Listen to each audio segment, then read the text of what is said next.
Hi, ഞാൻ doctor Nayana. പുതിയൊരു വീഡിയോയിലേക്ക് സ്വാഗതം. ഇന്നത്തെ ഒരു പാരന്റിങ് വീഡിയോ ആണ്. നമ്മൾ പലപ്പോഴും നമ്മളുടെ കുഞ്ഞുങ്ങളെ മറ്റുള്ളവരുടെ മുന്നിൽ വെച്ചായിക്കോട്ടെ, അല്ലെങ്കിൽ ചിലപ്പോൾ നമ്മൾ മാത്രമുള്ള സമയത്താണെങ്കിലും നമ്മൾ നമ്മുടെ കുഞ്ഞുങ്ങളെ പല കാര്യങ്ങളും പറഞ്ഞ് കളിയാക്കാറുണ്ട് അല്ലേ? അറിഞ്ഞോ അറിയാതെ നമ്മളത് ചെയ്യുന്ന ഒരു കാര്യമാണ്.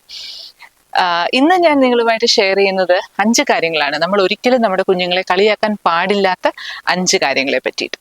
1, വെയിറ്റ്, അവരുടെ ശരീരഭാരം. അവര് ചെറിയ മെലിഞ്ഞിരിക്കുന്ന കുട്ടികളാണെങ്കിൽ അത് പറഞ്ഞ് നമ്മൾ കളിയാക്കാറുണ്ട്. ഇച്ചിരി വണ്ണമുള്ള കുട്ടികളാണെങ്കിൽ അത് പറഞ്ഞും പലപ്പോഴും നമ്മൾ കളിയാക്കുന്നതായിട്ട് കാണാറുണ്ട്. അപ്പോൾ അതൊരിക്കലും ചെയ്യാൻ പാടില്ലാത്ത ഒരു കാര്യമാണ്. കാരണം അത് അവരിൽ ലോങ് സ്റ്റാൻഡിങ് ആയിട്ടുള്ള ബുദ്ധിമുട്ടുകൾ ഉണ്ടാക്കാനുള്ള ഒരു സാധ്യതയുണ്ട്. അവരുടെ സെൽഫ് എസ്റ്റീം കുറയാനായിട്ട്, ആത്മവിശ്വാസം കുറയാനായിട്ട്, അതുപോലെ ഈറ്റിംഗ് ഡിസോർഡേഴ്സിലേക്ക് അവർ പോകാനുള്ള സാധ്യത കൂട്ടാനും അത് കാരണമാകാറുണ്ട് എന്നാണ് പല പഠനങ്ങളിലും തെളിഞ്ഞിട്ടുള്ളത്. അതിനാൽ തന്നെ തീർച്ചയായിട്ടും നമ്മളത് ചെയ്യാതിരിക്കാനായിട്ട് ശ്രമിക്കുക. രണ്ടാമത്തത്, അവരുടെ പിയർ റിലേഷൻഷിപ്സ്. നമ്മുടെ കുഞ്ഞുങ്ങൾക്ക് ഓപ്പോസിറ്റ് ജെൻഡറിലുള്ള ഫ്രണ്ട്സ് ഉണ്ടാവാനുള്ള സാധ്യത വളരെ കൂടുതലാണ് അല്ലേ? അപ്പോൾ നമ്മൾ ചെറിയ കുട്ടികളെ പോലും, ചെറിയ LKG UKG പോകുന്ന കുട്ടികളെ പോലും നമ്മൾ മറ്റുള്ളവരുടെ മുന്നിൽ വെച്ചായാലും അല്ലെങ്കിൽ നമ്മൾ ഒറ്റയ്ക്കുള്ളപ്പോഴായാലും അവരെ അത് പറഞ്ഞ് കളിയാക്കുന്ന, അതായത് ഒരു റൊമാൻറ്റിക് റിലേഷൻഷിപ്പ് എന്ന രീതിയിൽ അത് പറഞ്ഞ് കളിയാക്കുന്നത് പലപ്പോഴും കാണാറുണ്ട്. അത് നമ്മൾ ചെയ്യാൻ പാടില്ലാത്തൊരു കാര്യമാണ്.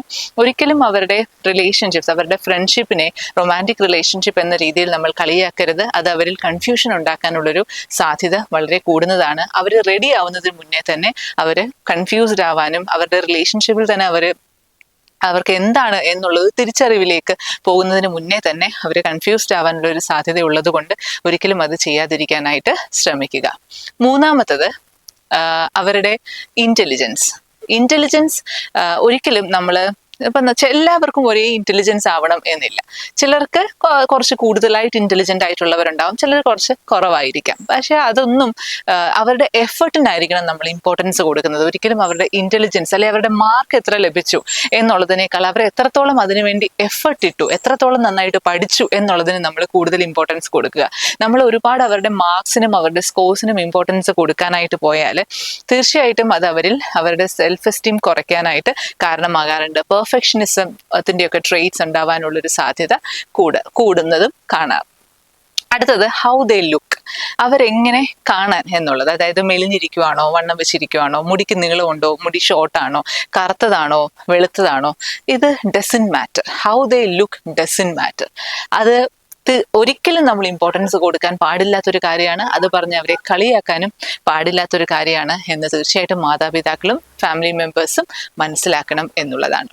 അത് ഞാൻ നേരത്തെ പറഞ്ഞതുപോലെ, ഇന്റലിജൻസിന്റെ കാര്യം പറഞ്ഞതുപോലെ, അവർ എത്രത്തോളം എഫർട്ട് ഇടുന്നു, അവർ എത്രത്തോളം നന്നായിട്ട് കാര്യങ്ങൾ ചെയ്യുന്നു, അവരെങ്ങനെ നന്നായിട്ട് മറ്റുള്ളവരായിട്ട് ബിഹേവ് ചെയ്യുന്നു, ഇതിനൊക്കെ ആയിരിക്കണം നമ്മൾ കൂടുതൽ ഇമ്പോർട്ടൻസ് നൽകുന്നത്, അവരുടെ ലുക്സിനല്ല എന്നുള്ളത് ഒരിക്കൽ കൂടി ഞാൻ ഓർമ്മിപ്പിക്കുന്നു.